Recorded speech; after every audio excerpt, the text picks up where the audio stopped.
మనస్ఫూర్తిగా కోరుకుంటూ అండ్ ఇప్పుడు ఎవరిని పిలుద్దాం? ఎస్, ఇవాళ చీఫ్ గెస్ట్లుగా చాలామంది విచ్చేశారు. ముందుగా గోపీనాథ్ రెడ్డి ఐఏఎస్ గారిని గట్టిగా చప్పట్లతో వేదిక మీదకి ఆహ్వానం పలికేస్తున్నాం. Can we have Gopinath Reddy garu on to the stage please? Okay, Gopinath Reddy garu IAS గారిని వేదిక మీదుగా గట్టిగా చప్పట్లతో ఆహ్వానం పలికేస్తున్నాం.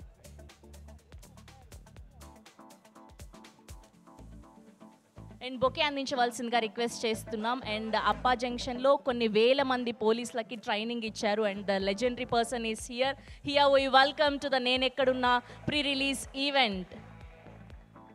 సార్, ఇప్పుడు మీ బ్లెస్సింగ్స్ అందించవలసిందిగా రిక్వెస్ట్ చేస్తున్నాం.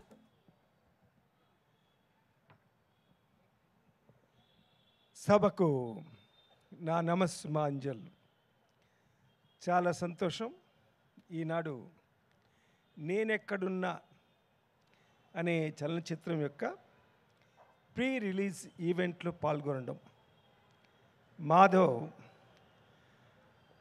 చాలా కృషి చేశారు ఈ సినిమా అద్భుతంగా రావాలని.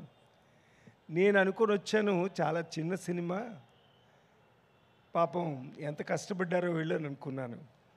ఇక్కడ వచ్చిన తర్వాత ఆ టీజర్ చూసి నాకు అనిపించింది ఇది చిన్న సినిమా అనబడేటువంటి పెద్ద సినిమా అని అనిపించింది.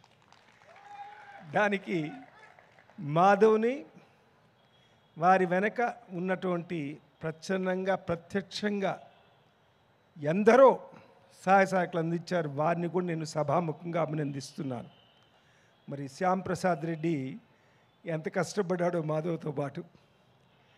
అంటే ఈ సినిమాలో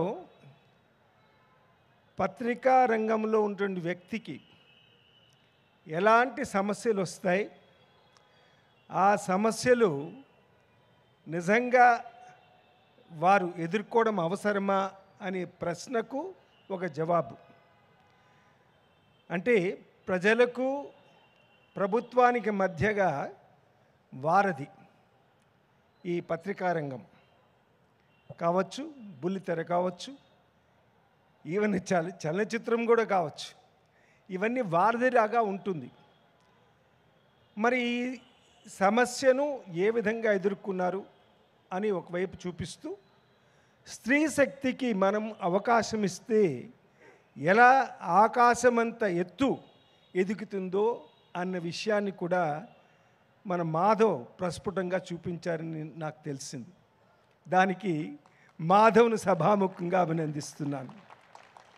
మరి ప్రతి ఒక్కరూ, నేను ఇప్పుడే చూశాను ఎంత కష్టపడ్డారు. ఆ పాప మా అమ్మాయిని తల తిరగవేసి పెడితే ఎంత కష్టమో మనం ఒక 5 నిమిషాలు అలా తిరగవేసి ఉంటే ఎలా అనిపిస్తుందో ఒక్కసారి ఊహించుకోండి.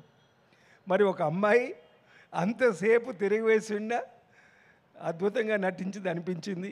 దానికి ఆ అమ్మాయిని కూడా నేను అభినందిస్తున్నాను. మరి అదేవిధంగా మిగతా వారు కూడా ఇప్పుడు నేను చూసిన టీజరు, మరి విన్న మాటలు బట్టి ప్రతి ఒక్కరూ తమ వంతుగా చాలా గట్టిగా కృషి చేశారు. ఈ చలనచిత్రాన్ని అద్భుతంగా తీర్చిదిద్దబడాలి అనేటువంటి ఆలోచనతో వారు కష్టపడ్డారనిపించింది. మరి పెద్దలు తమ్మారెడ్డి భరద్వాజ్ గారు, వారు మామూలుగా అయితే సినిమాలకు మరి అందిస్తుంటారు, కానీ చాలా వారు అంటే ఎంత బిజీగా ఉంటారో నాకు తెలుసు.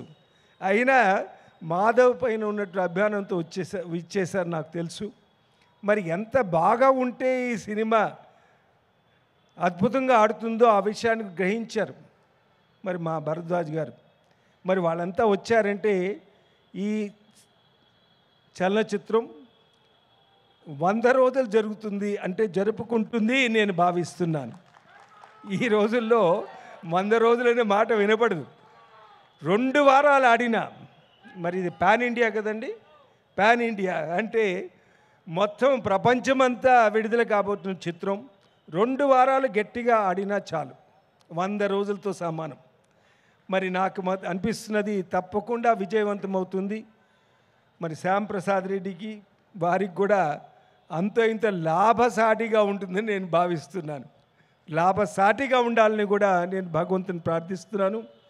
ఈ చిత్రంలో నటించినటువంటి నటీనటులకు, మరి సాంకేతిక వర్గానికి, ప్రతి ఒక్కరికి సభాముఖంగా అభినందనలు తెలియచేసుకుంటూ, మరి ఈ చిత్రం విజయవంతమైన తర్వాత మరొక ఇలాంటి సమావేశం ఏర్పాటు చేయాలని మా మాధవ్కు నేను చెప్తూ మరి కోరుకుంటూ, మరి మాధవ్ ద్వారా మరిన్ని మంచి చలనచిత్రాలు, అంటే ఆయనకు చాలా సందేశాత్మకమైన చిత్రాలు తీయాలనే భావన నాకు తెలుసు.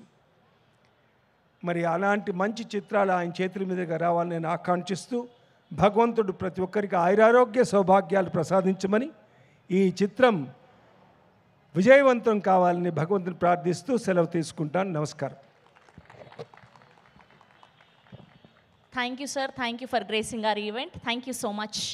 ఎస్, అండ్ ఈ సినిమా యొక్క పోస్టర్ని our legendary producer Suresh Babu garu launch